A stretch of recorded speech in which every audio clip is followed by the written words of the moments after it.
जज्बा न्यूज में हूं आकाश सियासी। नए साल 2026 के आगाज के साथ ही जिला गुजरात में डाकू चोर भी मुतहरक हो गए। नए साल का आगाज होते ही यकम और इसके साथ 2 तारीख को डकैती चोरी की वारदातें हुई हैं। डिंगा के इलाका में डाकू ने सेल्समैन से 2 लाख रुपए छीन लिए। गांव सव्या के करीब डकैती का वाकया पेश आया, जहां पर मुसल्ला अफराद ने नाका लगा रखा था और वहां पर लोकड़ी चारगा डिंगा का रहायशी हमाद जो कि सेल मैनी का काम करता है, उसे मुसल्ला अफराद ने उससे 2 लाख रुपए नकदी और कीमती मोबाइल छीन लिया।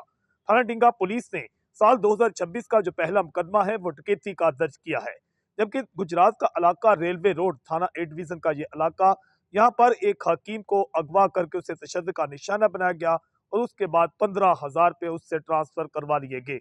हकीम अंसर को 3 मुल्जमान ने खुद को FIA का अहलकार बताकर गाड़ी में बैठा लिया और उसको सर्विस मोड जाकर उतार दिया और उससे 15,000 रुपए ट्रांसफर भी कर लिए, जिसका मुकदमा नामालूम मुल्जमान के खिलाफ दर्ज कर लिया गया है। जबकि थाना सदर गुजरात का इलाका गाजी चक जहां पर मवेशी मंडी लगती है, जेलम का व्यापारी बशीर अहमद वहां पर आया था, उससे 10 लाख रुपए उसकी जेब से नामालूम अफराद ने निकाल लिए। नामालूम जेब कदरे के खिलाफ मुकदमा दर्ज कर लिया गया है। थाना सदर गुजरात पुलिस ने चोरी का पहला मुकदमा दर्ज कर लिया। जज्बा न्यूज से मैं हूं आकाश न्यूज।